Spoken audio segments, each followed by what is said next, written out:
Ever since I was a child, I surrounded myself with imaginary friends who have helped me to endure my loneliness.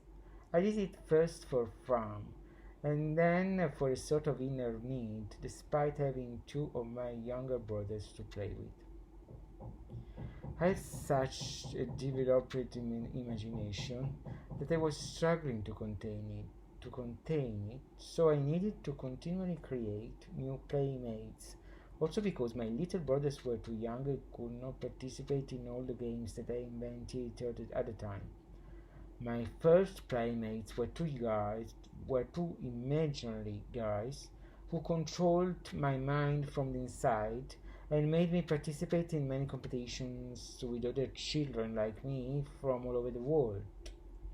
I knew that these two magical creatures would disappear from my head at the age of 18, when the results of the traces I sustained during the years of childhood and adolescence would be revealed, and meanwhile I was happy with their company. The compositions that I did with myself concerned included tests of mathematics, concentration, strategy, and I completed them as scrupulously as possible, although not always with the desired results. In the end, among competitors from all countries, I came in seventh place, while New Zealand was the winner. I didn't care that I was the winner, but I felt a lot of pain when I abandoned my imaginary friends. I must say that they were not the only ones who kept me company during the lonely years of my first youth. For me, the objects, my internal organs, the ghosts I imagined around me, the monsters in the closet, and the themselves, just spoke their language. I made myself dolls with paper tissues, was studying and talking to them, and talked to them.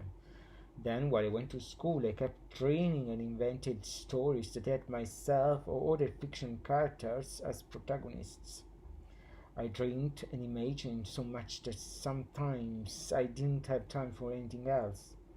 The reality around me seemed a grey world, unsuitable for my great creative abilities.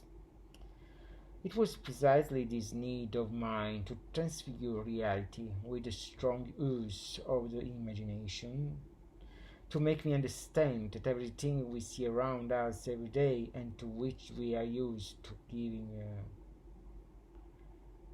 a trivial, all too ordinary sense can actually fade and become malleable with the strength of our mind. There is no absolute criterion for saying certain things. You are like this, you cannot be otherwise. A flower pot can speak if we give it a word, if we think about it. Just as it can be green or blue and contain roses or lilies.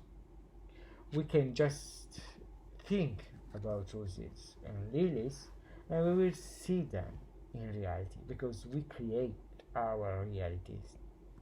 The word sensitive word is like this because it is us who invent it in one way rather than another. So I am not ashamed when I confess that of all the objects available to me when I was a student, I made companions to chat or invented stories with them as characters.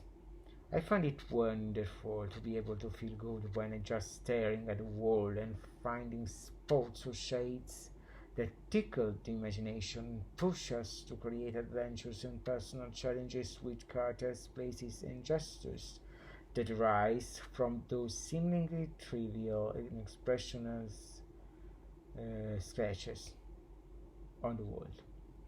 I have often approached man's ability to invent its own world.